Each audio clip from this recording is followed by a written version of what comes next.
Welcome to the Steve Stine Guitar Podcast, brought to you by GuitarZoom.com. If you want to improve your guitar playing, keep listening. If you want to improve even faster, go to GuitarZoom.com, where you'll find all of Steve's premium courses, masterclasses, and memberships that'll help you quickly and easily improve your playing. Now here's your host, Steve Stine.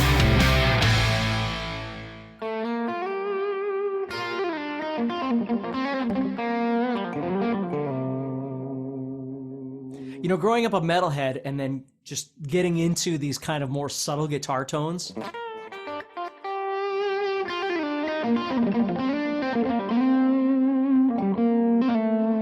just love it. It's fun. Beautiful. Yeah, it's cool. Steve Stine, thank you for being here, sir. You are most welcome. Guys, thank you for being here. Steve and I always appreciate every time that you show up to one of our live events. While we're waiting for everybody to get in and kind of get settled, I want to welcome you to another creative soloing workshop. We're doing a whole series for these for you guys, and we'll put them there on the YouTube channel. They'll be in a nice organized playlist that you can find. If you'd like to join us live, we try to do this at the same time each day. Right now, it's probably going to change eventually, but right now we're doing it at the same time each day. And if you'd like to get notified of when we're starting up a next live session, all you got to do is subscribe to the channel and hit the notifications button. And that way you'll get a little notice in your YouTube app or wherever you're watching this, Facebook or whatever, that says, hey, these guys are going live. If you want to come and hang out, we're going to be at a specific time. So thank you for being here. We're doing the creative soloing workshop. All of these workshops are related to Steve's new course. It's called Creative Soloing, and it's available for you at GuitarZoom.com. Steve, what are we going to talk about today, my friend? Well, we're going to expand on what we did in the last session. We were talking about meandering, and if any of you haven't seen that session on meandering, please go back and watch it, because it's really, really useful and very important. And so today what we're going to be doing is we're going to take that idea of meandering and we're going to expand it now to try and make meandering become something useful in our playing. As I said in the last time, meandering on its own isn't a musical element. It's a growth of freedom of being able to play in more of a improvisation sense, because you're breaking out of the old mentality of just playing your scale up and down. That's what meandering does for you. So now what we want to do is we want to start trying to kind of move that into a musical place. So what I'm going to do here is, let's say, again, I was in the last session, I was looking at G minor pentatonic, and you could use any scale you wanted to, diatonic, anything. So with meandering, I started creating something at a tempo. I was using 100 beats per minute. So if I'm going...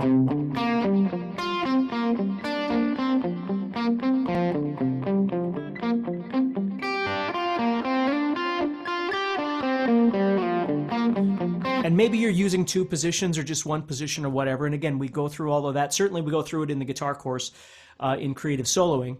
And then you can also watch it in the last session that we did. So now the trick is we start chopping our meandering up into pieces by stopping playing. Okay? We're not doing that because we have to, like we talked about in the first session. Okay, where you're going too fast and your brain is freezing and you have to stop. We're not doing that. We're stopping because we choose to, which is an entirely different thing. Mm-hmm. So now what we're going to do is we're going to start thinking about playing meandering phrases, bigger phrases, smaller phrases, whatever it might be. And we're just stopping in different places. And again, we're not focusing on which note and if it's a root or a third or a fifth and a chord tone, non. Again, all of that is wonderful and all of that has its place. But if you start overwhelming your thought process, you miss the point. So I don't want you to be thinking about that right now. All I want you to do is I'm going to take that metronome again and start that metronome. So give me a second here. Okay. So now, in the last session, we were doing this.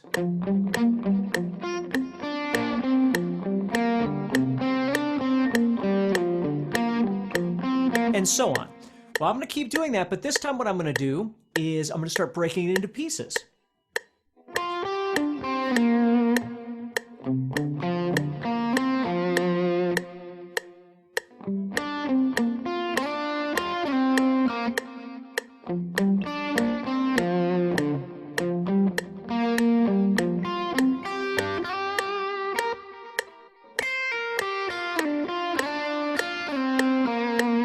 Okay, now notice as I'm doing this, there's two things that I've now added to my playing that you can start exploring. One thing is I'm using vocal techniques, I call them, which are maybe some vibrato is what you're seeing from me. We already talked about sliding and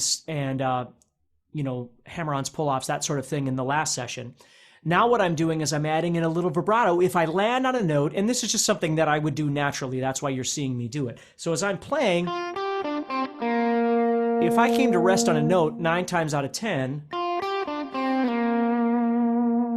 I'm going to add a little vibrato or something like that to it. And of course, I talk about those in the guitar course as well, all these vocal techniques.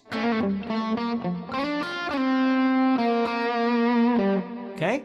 And the second thing you're going to notice is now what I'm doing is I'm playing with the ability of being able to play quarter notes or eighth notes, right? Instead of just playing everything as eighth notes, dot, dot, dot, dot, dot. Now all of a sudden I can have the freedom because I am stopping or pausing on notes, ba-da-dum, ba-bum, bum, ba-da-da-dum, right? I can all of a sudden kind of go backwards into what we can call quarter notes. Again, my brain isn't thinking about things in terms of whether it's a quarter note or a half note or an eighth note. I'm just messing with the rhythm. When I hear a beat or a tempo,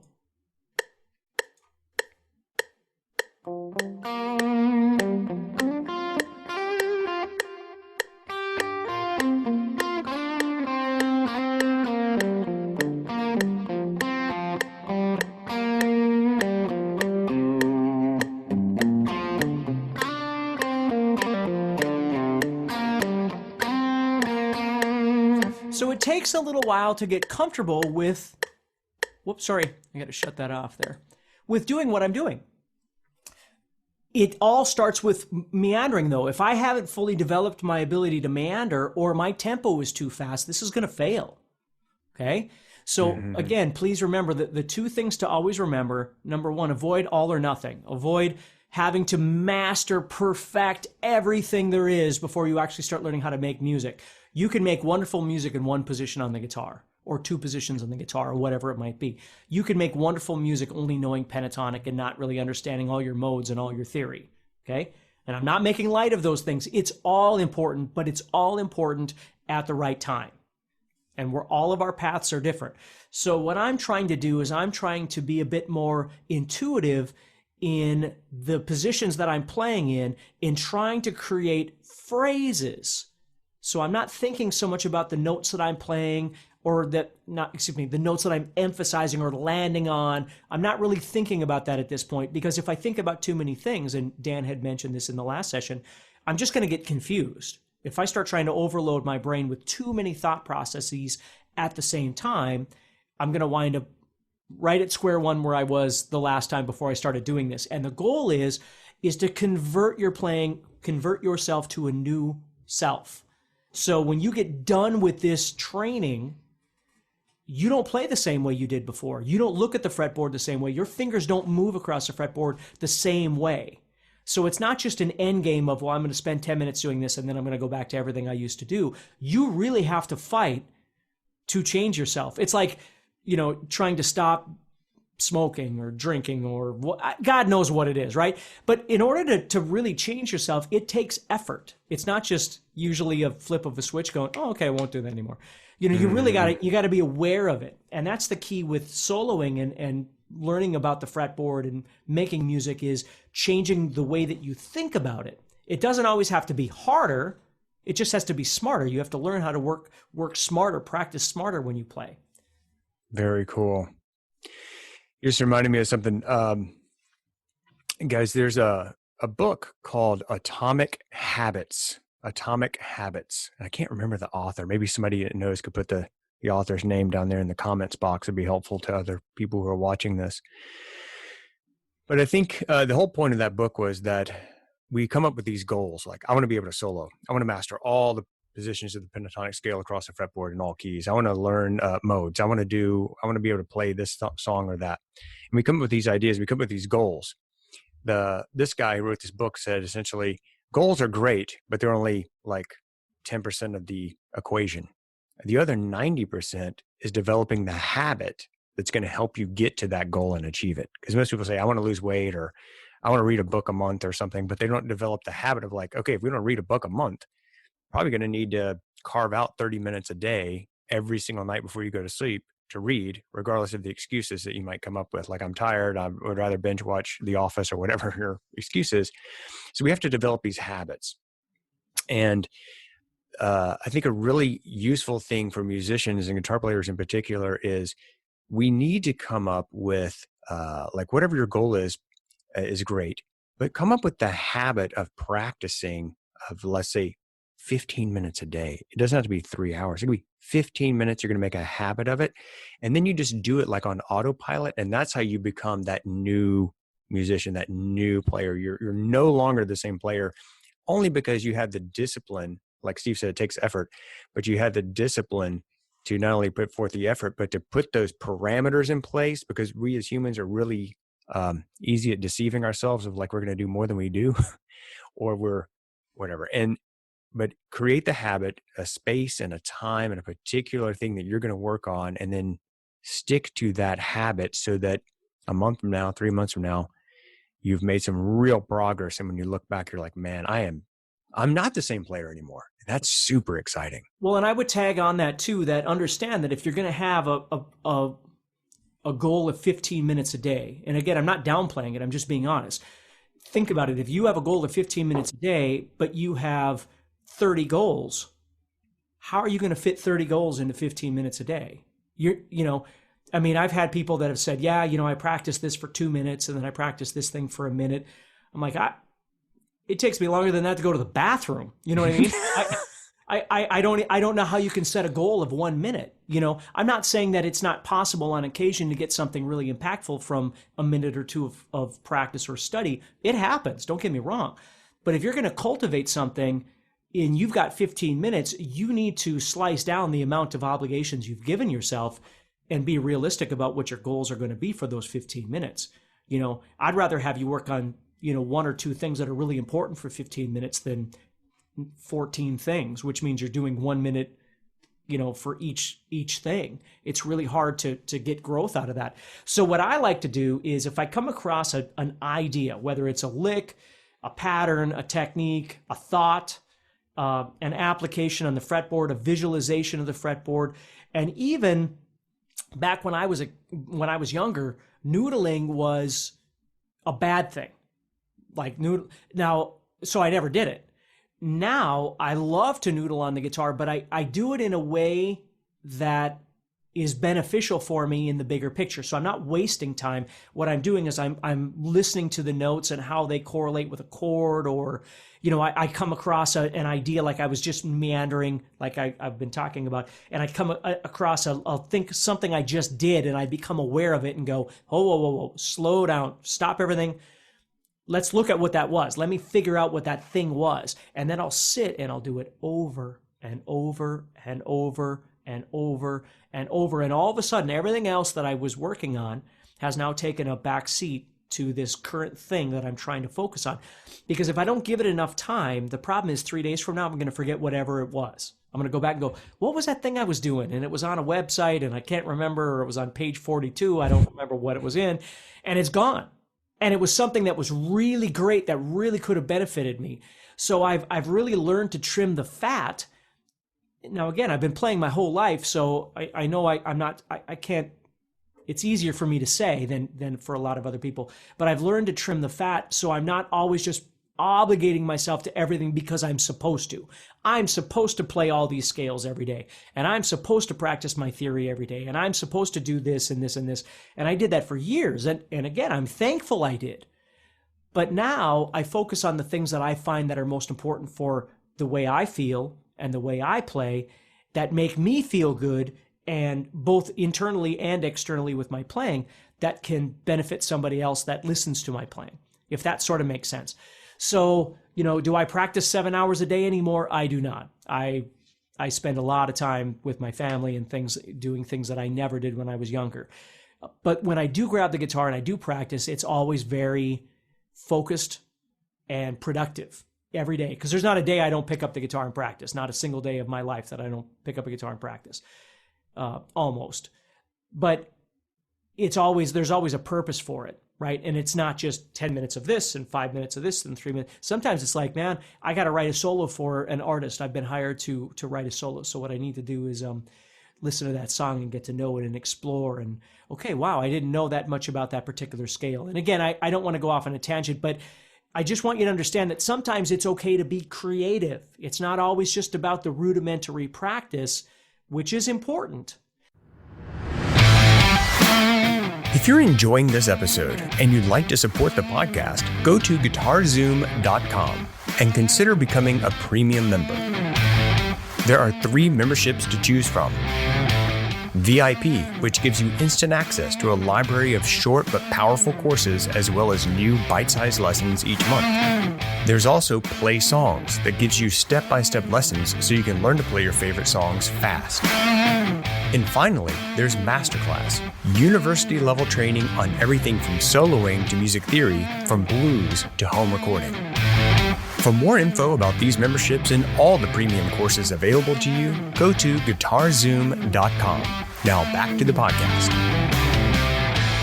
But sometimes you've got to allow yourself space to get creative. If I don't look at my fretboard,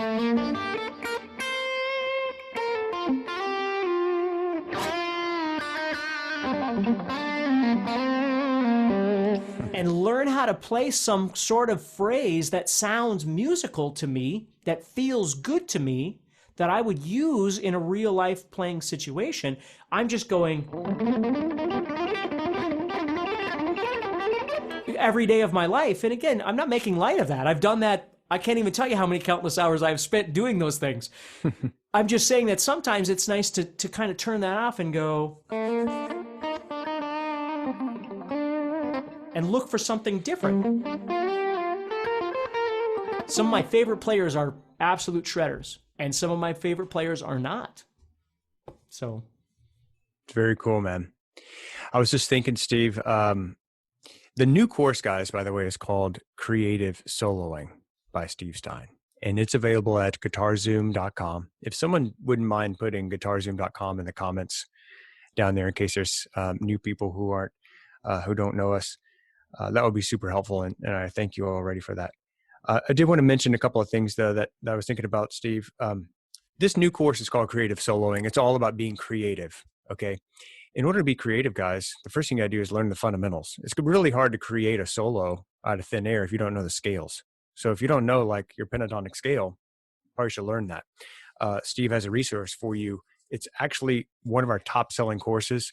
It's called It's called Unlocking the Fretboard Connection. Unlocking the Fretboard Connection. And that entire course is teaching you 2 things: all the pentatonic scales, all the diatonic scales, and how those things connect all the way across your fretboard. So once you have those scales locked down in your mind, just the notes, you got to learn that. Then you can be creative. You can talk about phrasing. You can talk about meandering. You can talk about techniques like bending and hammer-ons, pull-offs, slides, double stops, all that stuff. Creative soloing is all about that. Unlocking the fretboard connection is about getting those fundamentals, just learning those scales, and people, that's one of our most popular courses, Unlocking the Fretboard Connection. So what I wanted to say, I wanted to say that in case someone was sitting here being like, this is out of my league. Don't worry. Maybe creative soloing is not for you right now in your journey. We have a resource for you. It's called Unlocking the Fretboard Connection. If you're not quite ready for creative soloing. Creative soloing is all about being creative and expressive and really being musical. So the creative soloing workshops we've already done for you guys, meandering, and there's actually several more there for you on the YouTube channel, a nice, neat playlist. And then today we're actually talking about phrasing. Where else do we go with phrasing, my friend? Well, I think that's enough for today. It's just really think about developing the concept of meandering before you worry about phrasing. because like Dan was just saying, I don't want anybody to ever feel intimidated by these conversations, because what intimidates people is lack of knowledge or lack of ability, right? And we all have lack of knowledge and lack of ability at some level.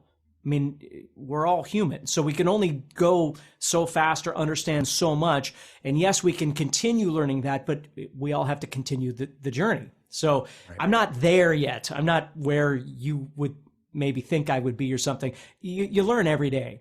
And the cool thing about meandering is most importantly, you're learning about yourself. You're learning where your limitations are. So like Dan said, if you're learning that you have limitations with your knowledge of a particular scale, then you know that you're going to need to battle that at some point. You're going to need to take that on and work with that.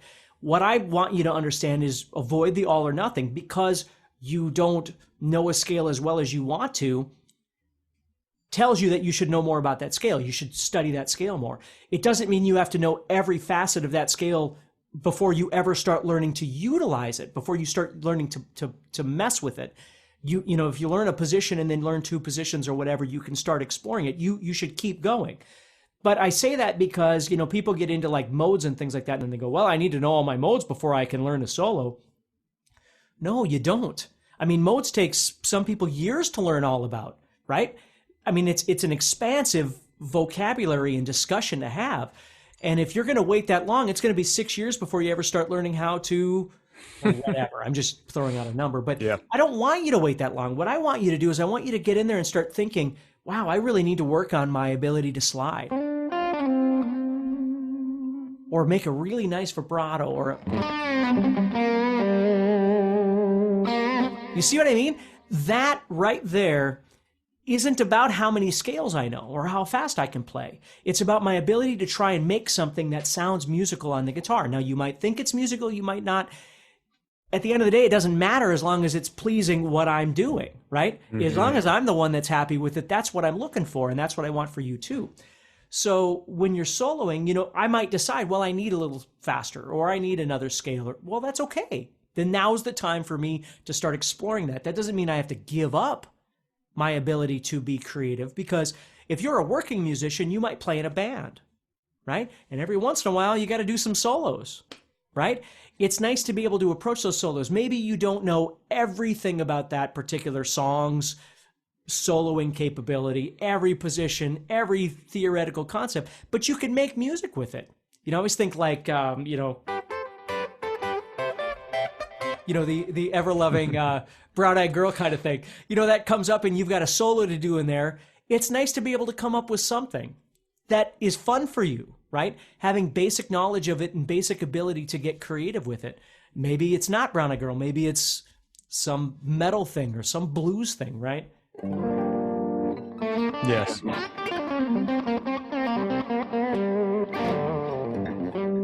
Whatever it might be, your ability to get creative and make good music with that, there's a special feeling that comes with going, wow, that kind of sounded like music.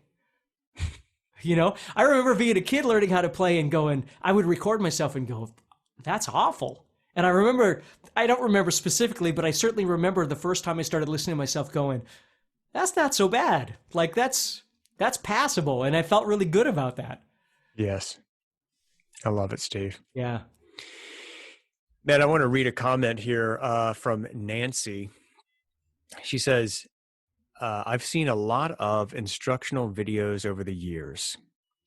Steve, I know you hate when I read these because you're such a humble guy, but I'm just going to read it anyway. Nancy says, I've seen a lot of instructional videos over the years. Steve is consistently the best by far. He can dumb down a complex topic or technique so anyone can understand or perform it. I will buy every course he makes. Wow. God bless you, Nancy. Good. Thank you for supporting us. Yeah. Well, and I appreciate that. That's awfully nice of you. I mean, yeah. I mean, that's the whole thing is you can enjoy the journey. You can find a way of enjoying the journey. And it doesn't mean that it's not frustrating sometimes. It probably should be frustrating at times, but you don't have to bury yourself with an overload of stuff and forget that the reason why you wanted to play guitar was to rock anyway, Yeah. Jeez, isn't that true? Yeah, I have to remind people all the time of that. I mean, the lack of confidence people have and just those sorts of things, because they're just comparing. The problem is they're not comparing themselves to one other person. They're comparing themselves to just a whole host of players out there. You know, Eddie Van Halen is just Eddie Van Halen. And I don't mean that taking light out of how amazing he is. I'm saying he's not Eddie Van Halen and Yngwie Malmsteen and Tommy Emmanuel and B.B. King all wrapped into one. He's just one person, just like you are. But we watch all these people and then we go, oh, I got to be able to do that and that and that and that and that. And it's like, just, you know, sometimes you set yourself up for failure by thinking that way, because you forget you just have to be you. There's room for all of us. We don't all have to be the smartest and the fastest, and we shouldn't even want to be. Like I was talking about my daughter playing guitar. My oldest daughter plays, but she plays from a songwriting perspective. She could watch me play something 800 miles an hour and she'll go, okay, what does that? It doesn't mean anything in her realm, because that isn't what music means to her. She's not wrong. She's just looking at guitar from a different perspective. For sure. You know? You know, one of the things we talk about a lot, guys, is the better you are, the more fun it is to play. The better you are, the more fun it is to play. It's not really that fun to play when you're totally frustrated all the time, trying to figure out how to press down the strings to make a chord, or get your right hand to do what your brain is telling it to do, or whatever. But as that kind of becomes ingrained in you and you become a better player, it just becomes more and more fun. And then the better you are, the more you feel confident to play with other musicians, to get integrated into the music community, to write your own stuff, to perform, to maybe make your own YouTube videos or whatever you want to do. It's just, you have to hone your craft. And we like to perform and we like to think about like the destination, like here's what I want to be able to do. But sometimes we're kind of remiss in creating the pathway to get there. And like the journey of learning how to get to there is there's a path. And if you're really patient with yourself and you follow that path and you work diligently at it and you create the habits around it, man, when you hit those milestones of like, I didn't know the scales, now I know them. I didn't know and learn how to do this technique, and now I know it. And the more that you learn, the more fun it is to play, and the whole thing just kind of snowballs. And that I call it the upward spiral. So there's like downward spirals. You talk about that, you know, people go off the rails for various reasons, but there's also an upward spiral. The better you are, the more fun it is to play, and it just kind of feeds itself. And so anyway, we've talked about a lot here today. Steve, is there anything else you want to cover on phrasing, or should we wrap it up? No, I think we're good. The one final point I'll say on that, though, is also define for yourself what better means. Yeah. You know, like better for me when I was a kid meant faster. Better for me as an adult means more creative. You know, we're all different that way. So, you know, if you think about the way I try and teach with really kind of, you know, getting real micro in the idea of what I'm trying to get across, sometimes when you think about what you're trying to accomplish as a guitar player, do the same thing. Think smaller and find a smaller idea that you can really cultivate, and that will make you better, whatever better means. Better for me sometimes just means, you know, I've always used the word authentic. Like when I hear players play, I don't base players on, this is just me, but I don't base their skill on whether they're fast or slow or rock or blues, or I don't think in those parameters anymore. And, you know, I haven't for a long time.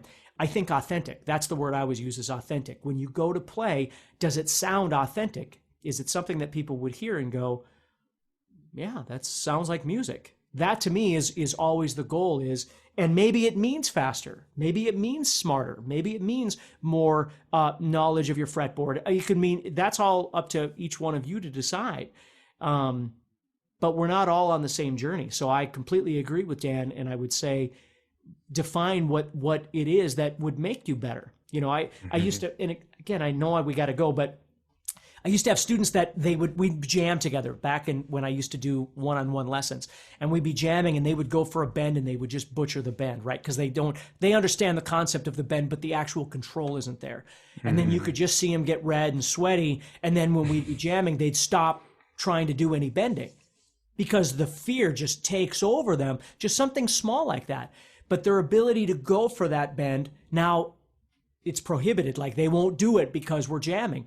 And I would keep telling them, well, you got to go home. You really got to work on that technique. If you want to learn how to bend and you want to use it in your playing, you got to be confident with it. Doesn't mean it's always going to be perfect. We all bend out of tune on occasion or whatever the case may be, but you've got to have control of it. And the only way you can do that is you've got to practice it. It's awesome. Steve, thank you very, very much. This has been, every time we do one of these sessions, man, I cannot talk today. Every time we do one of these, I'm just astonished at what a great teacher you are and how you can take things and break them down. And I think there's a certain wisdom that you have, from playing for 30 something years or for teaching for 30 something years and playing for, I don't want to say Steve, but playing for even longer than that. Yeah. Oh yeah. It's been a long time. Yeah. Right. There's a certain wisdom that you have that I hope people can appreciate that, that you just you don't get unless you kind of been around, unless you played in bands. Steve's played in bands for years and years, toured through the UK, all over the United States, has taught literally hundreds, maybe thousands of one-on-one students. Oh, for sure. Right? You've thousands. I mean, and again, I'm not bragging. I'm just saying that's what I spent my life doing, and I don't need to talk about my life. It's just that's what I enjoy doing. I played in bands and things like that, but really my ability to communicate with people and get them to understand a little bit more about themselves and what they're trying to do was always kind of the thing I was good at. Yeah. And Steve also, not only did he, at one point in his life, was he teaching like 7 days a week, hundreds of students, right? He taught Montessori school. He taught at the North Dakota State University as the professor of modern guitar studies there for a while. He has played and also done session work and done recording and touring. And I think there's a certain level of wisdom and proficiency in your skill set at this point that I hope everybody can appreciate and understand that the words, even these little workshops that we're doing here, there's some really profound nuggets that can change your playing forever on just like watching a YouTube video here, right? This is some really good stuff, guys. So anyway, I really appreciate you, Steve, and it's been a pleasure to work with you and continue to do these sessions with you. And I want to thank everyone for joining us here today and for showing up to these live workshops or taking time out of your day to come and hang out with us. It's an awesome privilege, and Steve and I are super thankful for that. If you'd like to be notified of the next creative guitar or creative soloing workshop they're going to be doing, make sure you subscribe and hit the notify button, and we will notify you of the next live session so you can hang out with us. This recording will be recorded and put on the site for you or on the YouTube channel there in a playlist. And if you'd like to get the course, Steve's new course is called Creative Soloing, and it's by Steve Stine, and it's available at GuitarZoom.com. Thank you for being here, guys. Steve, thank you so much, my friend. It was another awesome session. Awesome. Yeah. Thank you, everybody. Thank you, Dan. I'll talk to you soon. Okay. Bye, brother. Next time on the Steve Stine Guitar Podcast. Oh. What'd you cut it with? Well, on the scissors, because I was... Oh, the scissors. Open and I was trying to cut the thing, and my finger went down the scissors. So it's not bad, but I have a Band-Aid on right now, trying to get the bleeding to stop. So for the time being, when I'm picking, the Band-Aid sticks out further than my pick does. So I don't think you can really tell, though. But if I do drop my pick or my pick kind of shifts, you'll know why. Hey, Steve Stine here from GuitarZoom.com, and thank you so much for listening to this podcast. If you enjoyed this episode, can I ask you a favor? Please subscribe, leave a review, and share it with a friend. Your feedback means more to me than you'll ever know. And be sure to check out my YouTube channels where you'll find over 1,000 videos to help you with your guitar playing. Thanks again for listening. Stay positive, keep playing, and keep having fun.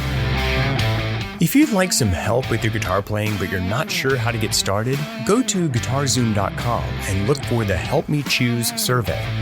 By answering a few simple questions, you'll get Steve's personal recommendation of the perfect course for you. All this and more is available for you at GuitarZoom.com.